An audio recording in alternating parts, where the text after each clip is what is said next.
तो टॉपिक में आफ्टर तो कैसे हैं आप सब। देखिए आज हम अपना एक नया चैप्टर स्टार्ट करने वाले हैं ह्यूमन फिजियोलॉजी का।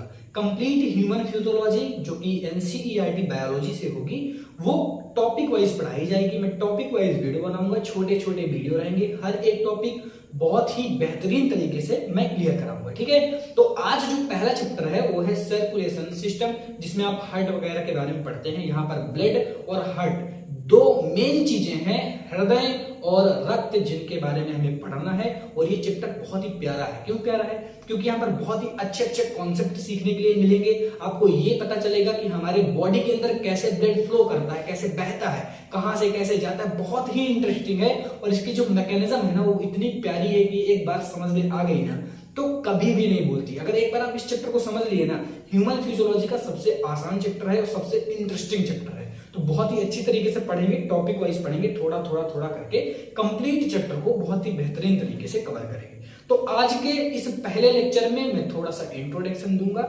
फिर इसके बाद मैं पहले चैप्टर मतलब कि पहले चैप्टर ये जो चैप्टर पढ़ाने जा रहा हूं, इसका पहला टॉपिक रक्त मतलब ब्लड को स्टार्ट करूंगा। तो चलिए स्टार्ट करते हैं आज के इस लेक्चर को और देखते हैं ब्लड के बारे में। तो देखिए ब्लड में स्टार्ट करूं उससे पहले मैं कुछ चीजें बताना चाहता हूं। जैसे मैं परिसंचरण तंत्र की बात करता हूं, तो मेनली परिसंचरण तंत्र में आपको दो सिस्टम पढ़ने हैं। एक तो ब्लड वेस्कुलर सिस्टम मतलब रक्त संवाहन तंत्र, और दूसरा क्या पढ़ना है, लसिका तंत्र, जिसको हम बोलते हैं लिम्फाइटिक सिस्टम। अब देखिए दोनों में अलग अलग चीजें हैं, दोनों लगभग एक दूसरे से समान है, लेकिन कुछ कुछ असमानताएं भी हैं। मैं डिफरेंस दोनों को करा दूंगा नेक्स्ट लेक्चर पर, या तो उसके बाद के लेक्चर पर मैं करवा दूंगा, कहीं ना कहीं जरूर करवा दूंगा। ठीक है, अभी के लिए हमें ब्लड पढ़ना है, तो आप ब्लड के बारे में देखिए। हम ब्लड के बारे में पढ़ते क्या है, इसमें हम हृदय को देखते हैं और रुधिर वाहिनिकाओं को देखते हैं, साथ साथ हम रुधिर के बारे में कुछ जानकारियां देखते हैं। अगर मैं लसिका की बात करता हूं तो इसमें भी लसिका होती है, लसिका वाहिनिकाएं होती हैं, लसिका गांठें होती हैं और लसिका अंग भी सम्मिलित हैं, जिनके बारे में हम डिटेल में पढ़ेंगे जब मैं आपको पढ़ाऊंगा लसिका तंत्र। अभी मैं आपको पढ़ा रहा हूं रुधिर, तो मैं रुधिर के बारे में ही बात करना चाहूंगा यहाँ पर। तो चलिए ब्लड की बात करते हैं। देखिए आज मैंने डायरेक्ट ऐसे स्लाइड बना दी है, क्योंकि आज का जो चैप्टर मैं आज का जो टॉपिक पढ़ाने जा रहा हूँ वो एकदम से टॉपिक वाइज होने वाला है। मतलब यहाँ पर आप ये नहीं देखेंगे कि बहुत सारी चीजें हैं जिनका कॉन्सेप्ट वगैरह समझना पड़ेगा, डायरेक्ट थ्योरेटिकल पार्ट है, आप समझिए डायरेक्ट। ठीक है, अगर मैं रक्त की बात करता हूं तो मेनली रक्त कितने टाइप्स का होता है, 2 टाइप्स का होता है। प्लाज्मा मतलब रक्त के मुख्यतः 2 भाग होते हैं, रक्त में पाए जाते हैं, मतलब प्लाज्मा पाई जाती है और रुधिर कोशिकाएं पाई जाती हैं। अगर मैं प्लाज्मा की बात करता हूं तो इसमें लगभग 90 से 92% तक क्या पाया जाता है, जल पाया जाता है, और फिर इसके बाद इसमें पाई जाती है प्रोटीन, जो कि 6 से 8% तक होती है।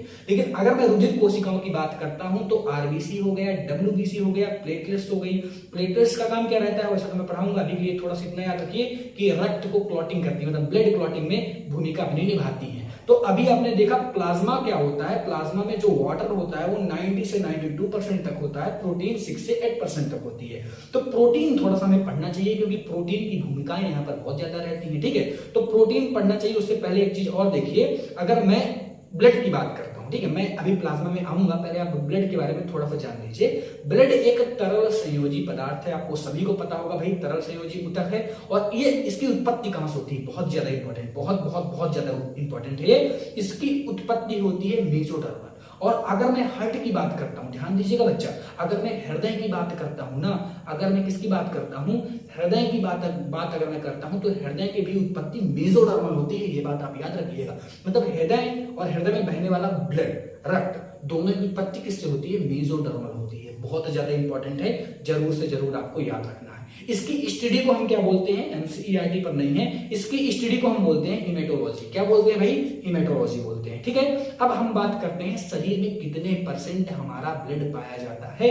तो शरीर में 6 से 8% तक क्या होता है भार के। अगर मैं ये कह रहा हूं भैया कि आपका भार 100 किलो है, तो मैं कहूंगा 6 से 8% तक तो इसमें रुधिर है, मतलब 6 से 8 लीटर आपके अंदर रुधिर है। बहुत ही इंपॉर्टेंट है, जैसा मैं बता रहा हूं वैसे ही समझिएगा, कुछ इसमें समझने वाली बात नहीं है, ऐसे पॉइंट एकदम से लिखे हुए हैं एनसीईआरटी के, कुछ थोड़ा सा बाहर के लिए। ठीक है, तो अगर भार का 6 से 8% है, तो अगर हम किसी व्यक्ति का भार लगभग ये मान के चलें कि 60, 70, 80 किलो है, तो उसमें ब्लड कितना पाया जाएगा, 5 से 6 लीटर पाया जाएगा। और अगर वो व्यक्ति 100 किलो का है तो उस पर ब्लड कितना पाया जाएगा भाई, 6 से 8 लीटर तक पाया जाएगा। ठीक है, डायरेक्ट परसेंटेज से आप निकाल लेंगे। ठीक, अब देखिए अगर मैं बात करता हूँ पीएच की, ठीक है। तो जल जो रक्त होता है वो 6.4, मतलब अगर आप 6 के इस तरफ जा रहे हैं तो ये क्षारीय हो जाता है, मतलब ये हल्का सा क्षारीय होता है। जो रक्त होता है वो क्या होता है, हल्का क्षारीय, बिल्कुल हल्का क्षारीय होता है। ठीक है, ये कितने पॉइंट हो गए, ये रक्त के पॉइंट है जो कि आपको एटलीस्ट याद ही रखने हैं, बहुत ही सिंपल से सटीक पॉइंट लिखे हुए हैं। ठीक है, आगे बढ़ते हैं। अब हम देखते हैं प्लाज्मा प्रोटीन के बारे में।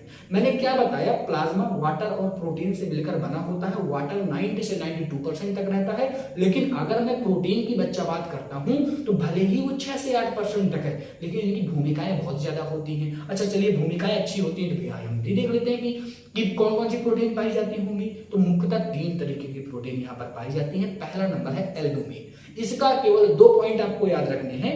जो एल्बुमिन रहता है ना, वो परासरण दाब में भूमिका निभाता है। डिटेल में मैं कभी ना कभी इसको जरूर एक्सप्लेन करूंगा, लेकिन अभी के लिए इतना, ये परासरण दाब में भूमिका निभाता है। और ये जो प्रोटीन होती है ना, ये अधिक मात्रा में तो पाई जाती है, लेकिन सबसे छोटी प्रोटीन होती है। ये प्लाज्मा की सबसे छोटी प्रोटीन है, लेकिन ये क्या है, अधिक मात्रा पर पाई जाती है। ये भी पॉइंट इंपॉर्टेंट है, जो कि एनसीईआरटी पर नहीं है, लेकिन कभी कभी ऑर्डर पूछ लिया जाता है इसका, तो इसीलिए मैं आपको बता रहा हूं।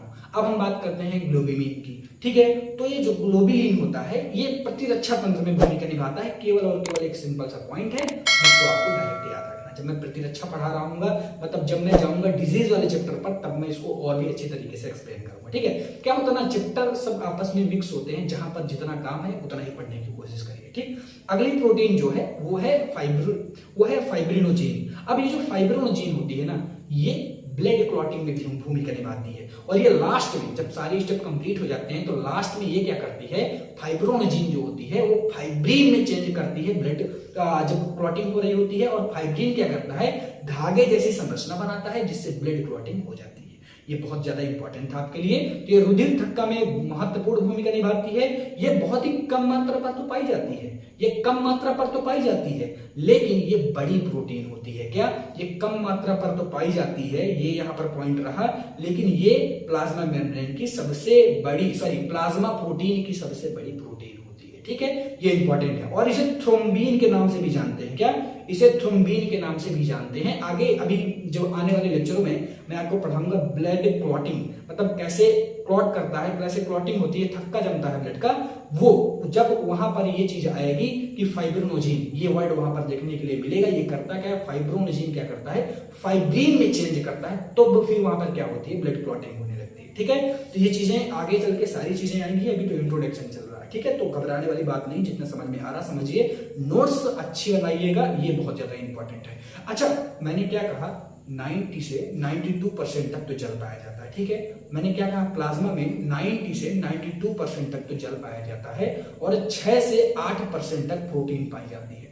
इसी प्रोटीन की अगर मैं बात करता हूं, तो बहुत ही कम मात्रा पर अकार्बनिक पदार्थ और कार्बनिक पदार्थ भी पाए जाते हैं, आयंस भी पाए जाते हैं। ऊर्जा के लिए क्या पाया जाता है, ऊर्जा के लिए ग्लूकोज पाया जाता है। कुछ इंपॉर्टेंट पॉइंट है, डायरेक्ट इसको मैंने लिख दिया है, ये बहुत ज्यादा इंपॉर्टेंट पॉइंट है, जनरली कोई इसको नहीं बताता है। तो ऊर्जा के लिए ग्लूकोज होता है। अगर मैं पोषक पदार्थों की बात करता हूं, तो इसमें ग्लूकोज हो गया, वसी अम्ल हो गया, अमीनो अम्ल हो गए, बहुत ही कम मात्रा पर पाए जाते हैं हालांकि, लेकिन पाए तो जाते हैं। और इनमें पीएच के नियमन के लिए, it is very very very very important point है भाई, कि यहाँ पर पीएच के नियमन के लिए कुछ आयन्स पाए जाते हैं, जिनमें मुख्य आयन कौन सा है, जिनमें मुख्य आयन है सोडियम आयन। बहुत ज्यादा इंपॉर्टेंट है, मैं क्या बताऊं कितना ज्यादा इंपॉर्टेंट है, बहुत ज्यादा इंपॉर्टेंट है। आयन्स तो पाए जाते हैं, लेकिन सबसे ज्यादा इंपॉर्टेंट कौन सा है, सोडियम आयन।